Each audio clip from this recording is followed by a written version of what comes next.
रामदास बोढ़ाना ठाकुर जी से बोले, भगवान मुझे पीड़ा नहीं है, मुझे बहुत सुख मिलता है। भगवान बोले, तुमको पीड़ा नहीं, पर तुम्हारी पीड़ा हमको लगती है, इसलिए तुम मत आया करो। रामदास बोढ़ाना बोले इससे बढ़िया तो मेरे प्राण चले जाएं, मैं आपको देखे बगैर नहीं रह सकता। अगली एकादशी पर आप मेरे सामने नहीं होंगे तो मेरे तो प्राण ही चले जाएंगे। भगवान बोले, काम करें? बोले, क्या?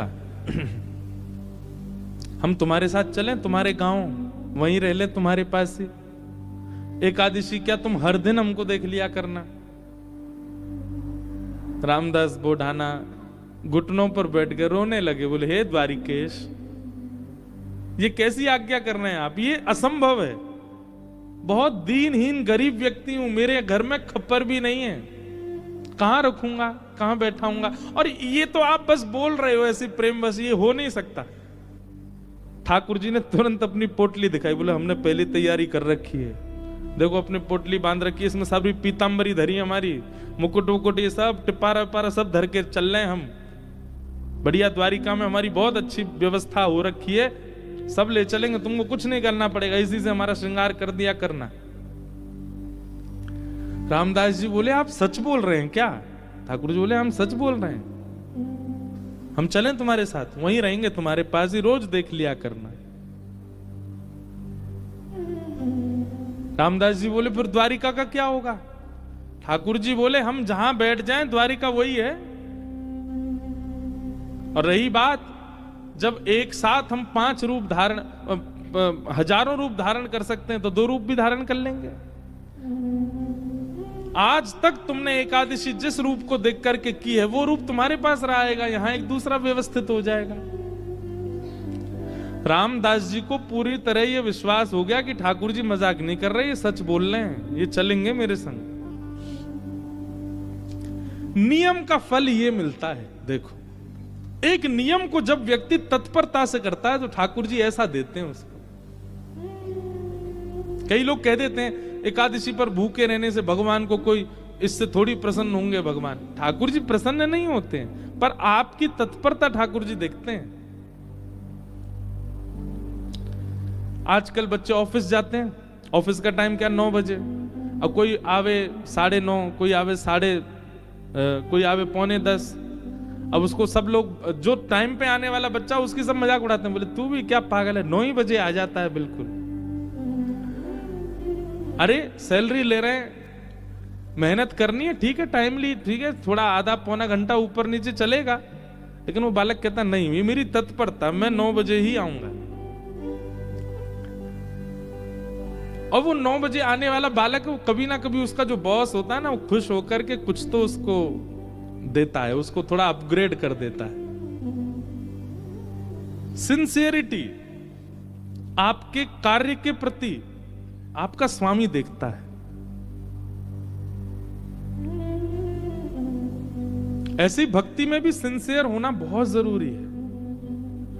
होता उससे कोई ठाकुर जी बहुत प्रसन्न नहीं, पर हां ठाकुर जी दृष्टि तो रखते हैं। परिक्रमा लगा रहा है, कैसे लगा रहा है, एकादशी कर रहा है, कर कैसे रहा है, तिलक स्वरूप करता है, उस समय क्या उच्चारण करता है, मंदिर जाता है, प्रसाद कैसे पाता है, दर्शन कैसे करता है, इन सबके प्रति जो आपकी सिंसियरिटी, वो ठाकुर जी देखते हैं। रामदास को ठाकुर जी बोले, अब तो तुम जाओ, अगली बार बैलगाड़ी लेके आना। कैसे लेके जाओगे हमको? बैलगाड़ी में तुम्हारी में चलेंगे। रामदास जी चले गए, बैलगाड़ी ढूंढी, कहीं बैलगाड़ी नहीं मिली, बूढ़े बूढ़े बैल मिले, छोटी सी टूटी फूटी सी बैलगाड़ी मिली। रामदास जी बैलगाड़ी लेके द्वारिका आ गए। द्वारिका आए, आज सब लोग बोले, क्यों रे भाई रामदास, अब तो तुम बैलगाड़ी में आने लग गए। रामदास जी बोले, अब वयोवृद्ध हो गए ना, तो अब चला हो नहीं पाता, तो बैलगाड़ी से आए। बोले बहुत अच्छा। रामदास जी आए, प्रसाद आदि, गोमती सागर में स्नान किया, प्रसाद पाके रात में कीर्तन करने लगे। सब चले गए, रामदास जी कीर्तन कर रहे थे। अचानक से एक कपाट खुला ठाकुर जी का। अभी तक तो ठाकुर जी चिंतन में बात कर रहे थे रामदास से, पर रामदास जी ने नेत्र खोल करके देखा तो स्वयं द्वारिकाधीश अपनी एक भुजा में तो पोटली उठा रखी है और एक भुजा से किवाड़ खोल रहे हैं। और 2 भुजाओं से बढ़िया शंख चक्र आदि सब समेट रखे हैं। ठाकुर जी ने मुकुट उकुट सब भर रखे हैं। और रामदास बोले कहाँ तेरी बैलगाड़ी, जल्दी बता चलें। जैसे कोई भागता है घर छोड़ के, ऐसे ठाकुर जी भाग रहे थे। आज भी मंदिर दर्शन करने जाओ आप तो द्वारिकाधीश जी की जब परिक्रमा करेंगे तो पीछे ही रामदास बोढ़ाना जहां से जिस खिड़की से ले गए ठाकुर जी को, वो खिड़की है अभी भी मंदिर में। ठाकुर जी ने करके बाहर आ गए। चलो, रामदास जी को तो विश्वास ही नहीं हो रहा है, स्वयं द्वारिकाधीश मेरे साथ जा रहे हैं। चतुर्भुज हैं, बढ़िया चल रहे हैं, पीतांबरी पहन की, चंदन की सुगंधी आ रही है, केसर जैसा पूरा माहौल आच्छादित हो गया उससे। ठाकुर जी जैसे ही गए, रामदास जी बोले भगवान टूटी फूटी बैलगाड़ी है, बैठ जाओ। ठाकुर जी ने जैसी बैलगाड़ी देखी, ए रामदास त्रिलोकी का भार लेकर के मैं इन पे बैठा, तेरे बैल तो दब जाएंगे नीचे। भगवान अब क्या करें, यही व्यवस्था मिली थी। इतना सीधा, इतना भोला रामदास। ठाकुर जी बोले काम कर, तू बैठ, हम चलाते हैं बैलगाड़ी। रामदास जी बोले ऐसा मत करो नाथ, मैं ही चला दूंगा। नहीं नहीं, ये तो हमारे अभ्यास की वस्तु है। अर्जुन के खूब हमने रथ हांके हैं, बहुत दिनों बाद बैलगाड़ी मिली, चलो हांके थोड़ा इसको। और रामदास पीछे बैठे हैं और ठाकुर जी आगे पैर लटका के बैठे और बैलगाड़ी चला रहे हैं। ठाकुर जी के स्पर्श होते ही बैलगाड़ी तो बिल्कुल नवीन हो गई, बैल बिल्कुल युवान हो गए। यहां मंगला का समय हो रहा था, सूर्य उदय हो रहे थे धीरे धीरे। ठाकुर जी बोले रामदास, इस सुबह होते ही सब पंडा पुजारी भागेंगे, ढूंढेंगे, देखेंगे मंदिर में तो मैं हूं नहीं, सब आ जाएंगे। ये हमको बीच रास्ता में ही पकड़ लेंगे।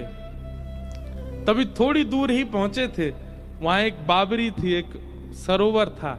ठाकुर जी ने कहा तुम हमको नीचे छुपा दो ताकि कोई हमको ढूंढ ना पाए, क्योंकि ढूंढने वाले तो आएंगे और जब ढूंढ हार के चले जाएं, कुछ ना मिले, फिर हमको दोबारा लेके फिर चल देना आगे। रामदास जी मनी मन इतने प्रसन्न हो रहे हैं, बोले ठाकुर जी आपको क्या पड़ी है जाने की मेरे साथ? अरे मैं तो मना कर चुका हूं 5 बार कि ठाकुर जी आप यहीं रह लो, पर नहीं, उन्हीं की इच्छा है जाने की। जब मन ऐसा भटकता है ना ठाकुर जी में, तब ठाकुर जी ऐसा करते हैं, आपके मना करने पे भी चल देंगे आपके संग। हमारे लाल जी, गिरधर लाल जी,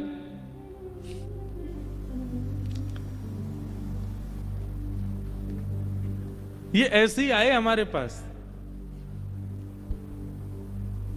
जब प्राप्त हुए थे ना, तो एक बार मैंने तो, अब बोलने में अटपटा लगता है, पर एक बार मैंने तो यही कहा कि मुझे तो श्रृंगार आता नहीं, मुझे सेवा आती नहीं, कैसे करूंगा, कैसे संभालूंगा, कैसे इनकी नथ बेसर धराऊंगा, कैसे इनके नेत्र श्रृंगार, कैसे मुकुट पाक कैसे बनाऊंगा।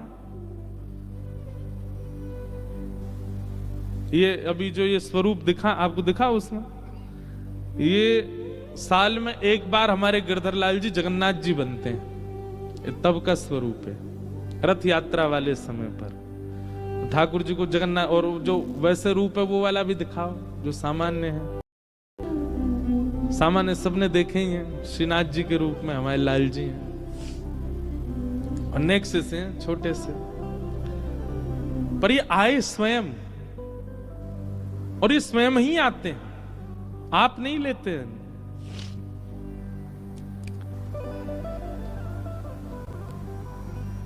रामदास नीचे बावरी में ले जाकर के द्वारिकाधीश जी को छुपा दिया। पीछे से सब पुजारी दौड़े दौड़े आए, देखा तो रामदास जी धीमे धीमे अपनी बैलगाड़ी चला रहे हैं। सबने रोक लिया, बोले रुको, तुम ही थे रात भर मंदिर में, ठाकुर जी कहां गए हमारे? रामदास जी बोले मुझे तो नहीं पता, दिखाओ। सब देखा, बैलगाड़ी में कुछ नहीं। तभी एक बैलगाड़ी के छोड़ पर ठाकुर जी की पीतांबरी का एक भाग चिरा हुआ फट के इरज गया। अच्छा, ये सब लीला भी ठाकुर जी जानबूझ के ही करते हैं, क्योंकि कहीं ना कहीं कुछ ना कुछ ठाकुर जी को दूसरों को संकेत कराना है। ठाकुर जी की पीताम्बरी का वो अंग वस्त्र जैसे ही मिला, सब लोगों ने रामदास जी को पकड़ लिया, बोले ठाकुर जी तेरे संग ही हैं, तभी तो ये चीरा फटा हुआ है यहां पर, कहां है जल्दी बता।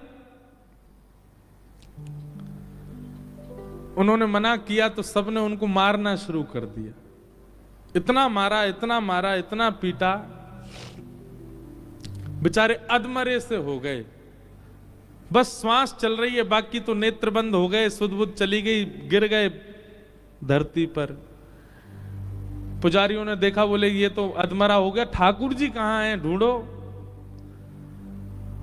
पास ही सरोवर था, उस बावरी में जाकर के जैसे ही देखा तो बावरी का जो जल था वो रक्त मंडित हो गया, पूरा जल रक्त से भर गया। देख करके सब लोग घबरा गए, सारे ब्राह्मण बोले ये जल इसका कैसे हो गया, ये जल आ कहां से, ये रक्त आ कहां से रहा है। दौड़ करके जाके देखा तो एक जगह ठाकुर जी विराजमान थे, और जहां जहां रामदास जी को डंडे मारे गए वहां वहां श्री द्वारिकाधीश जी के श्री अंग पर भी डंडे के निशान, और हर स्थान से रक्त निकल रहा था।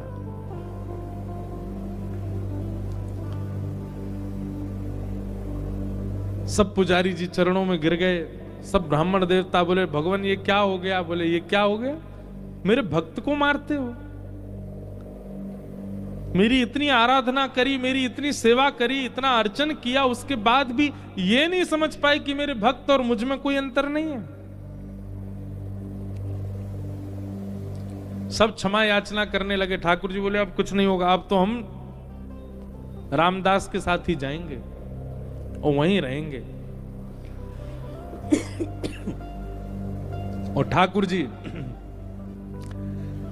सब देखते रह गए, लेकिन रामदास जी के साथ में ऊपर आए ठाकुर जी, और आकर के रामदास जी को जैसे हृदय से लगाया, सारे घाव ठीक हो गए, और कहा ले चलो हमको। ठाकुर जी गए सीधे और डाकोर जी में जाकर के रामदास जी के यहाँ विराजमान हो गए, और उनका नाम पड़ा रणछोड़ राय भगवान। बोलो रणछोड़ राय भगवान की।